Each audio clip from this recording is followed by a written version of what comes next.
Welcome back, Hell Team. Ready for part 2? This is chapter 2 of The Return of Mandy Mae, The Red Path. The road to mercy is stitched in sacrifice. The orb sprung to life, and a sparkling gold ribbon of light set due east. Jess nestled the orb in her sling and made her way carefully down the hill. Jess May walked alone, through nearly pitch as she waddled towards the tree line.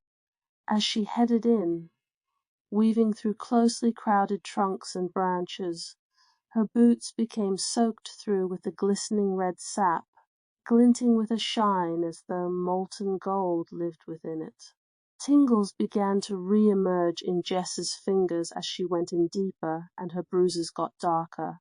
But it was still a reprieve from the torture of waking up to a dislocated shoulder. Soon enough, though, the tingling was raging all over her feet and legs. And that's when Jess finally noticed that she was now waist deep in the mysterious tree sap. She wondered what it meant, but none of her previous experiences she drew on gave her a single clue. Jess took a deep breath and marched on, the sap swelling and lazily pouring over itself. She had to accept that this quest of hers was unique unto itself. Jess waded through uncharted waters. She went further and further into the forest, the orb's beam of light not fraying for a moment.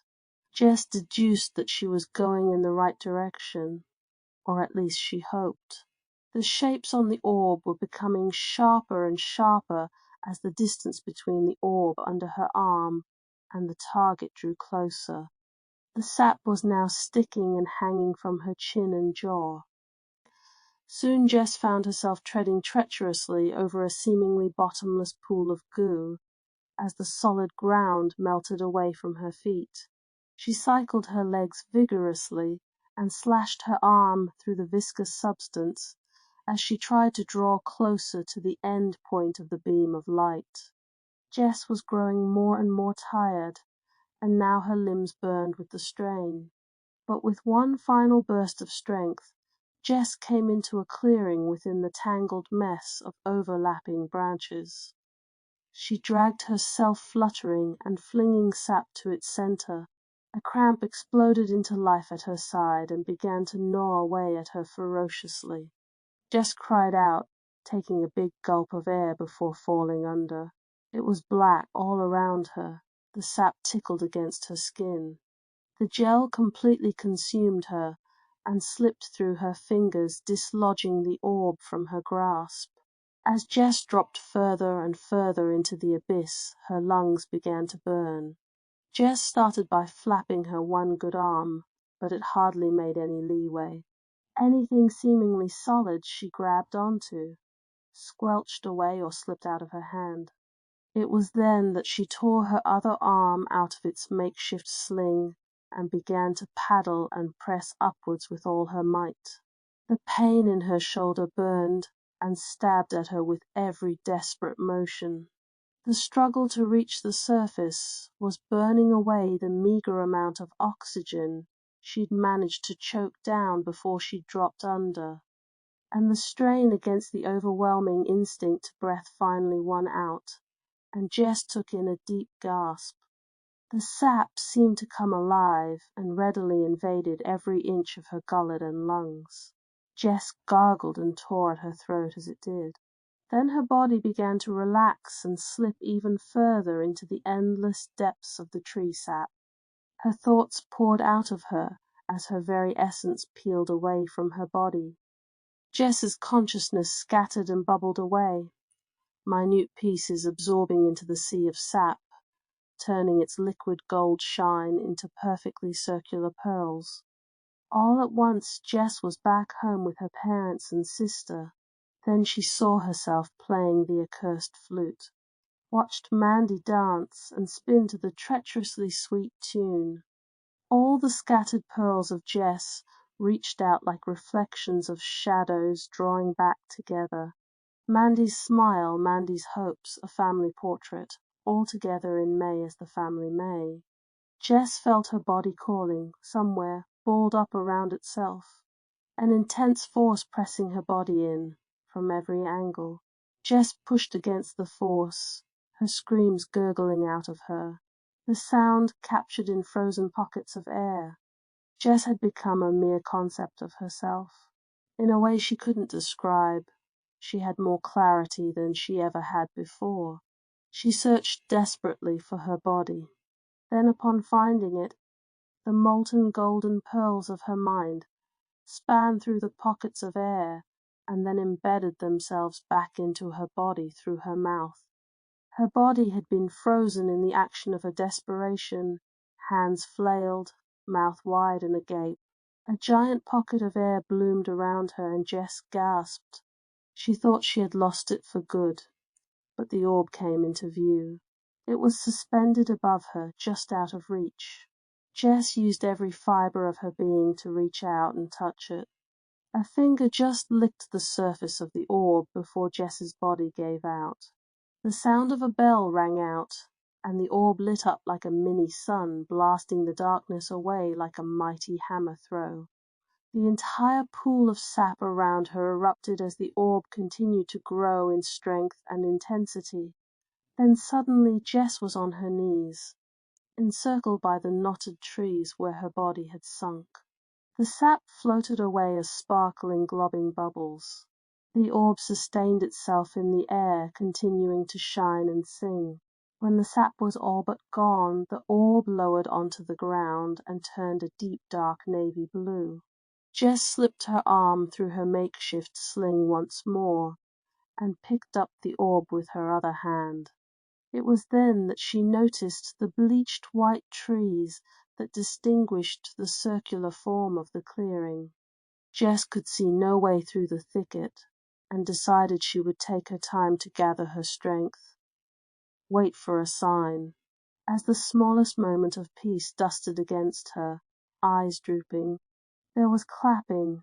It erupted spontaneously, and at first seemed to come from every angle. Then the origin was right ahead of her, into the whirling thicket peppered with white.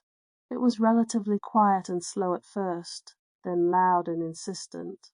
From the crowded thorns and trees emerged a man, or rather a thing, swollen clubbed and clawed hands that rested near its ankles. A hip and torso crowded up close to the chin and long spindly legs.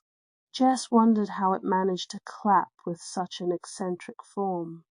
She pushed the thought out her mind almost as soon as it came. Why question the logic of a world with its own sense of sensibility? A nature that Jess hadn't mastered, even after great study. It was what it was, and things were what they were. The thing hobbled straight towards her. It seemed in no rush as lax grunts fell from its tightly stitched mouth. It took weak, swaying, stuttered steps towards her. The head was ghastly pale, almost pumpkin-shaped with unevenly stretched skin snagged from untidy threads to a skinny chicken neck. The neck was so weak that as the creature got closer Jess could hear the cracking and crinkling of it as the head swayed back and forth, side to side, with unnatural flexibility. Jess sprung to her feet, shoulder and arm burning into a deep, dull ache. The creature came to an abrupt halt. Jess stared it down as its head slumped forward. There were two blackened hollow holes where its eyes should have been. Glowing orange orbs squelched forwards, popping out and filling the deep sockets, stretching them wider. Both eyes whirled round in different directions until they focused on Jess, pulling even further out of their sockets, thick pulsing veins holding them steady. Jess carefully and slowly placed the orb back into her sling against her arm. A silence fell over the encircled clearing and began to stretch over both of them, weaving a tightly knit tension through the atmosphere.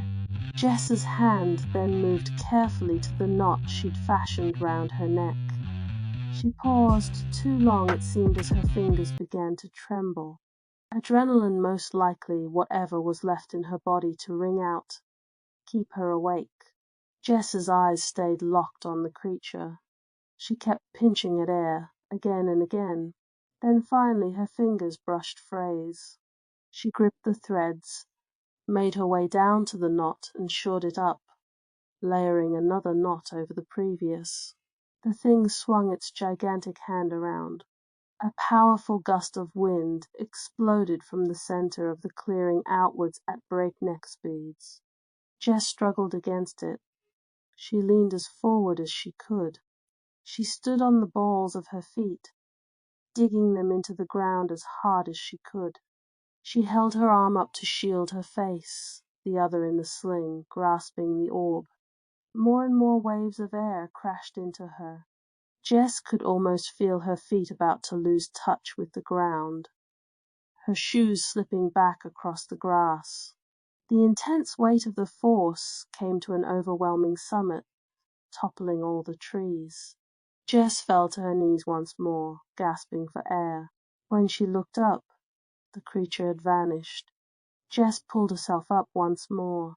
Her skin stung all over, like she'd been whipped relentless by something sharp and hard. The orb began to glow again, brighter this time. Another beam of light shot forwards out through the wreckage of trees, guiding the way. Jess could feel an angry lump beginning to form on her forehead. The side of her jaw was now numb and hot, but she pushed the fatigue that weighed her down to the back of her mind. She braced herself, took a deep breath, and began to hobble towards the tree line. The trees seemed to form concentric patterns all along the piles and pebbles of lifted dirt. Nothing that anyone would expect to form from an event orchestrated by Mother Nature. No, here in Helbrook, Miss Hale was the arbiter of all occurrences of nature.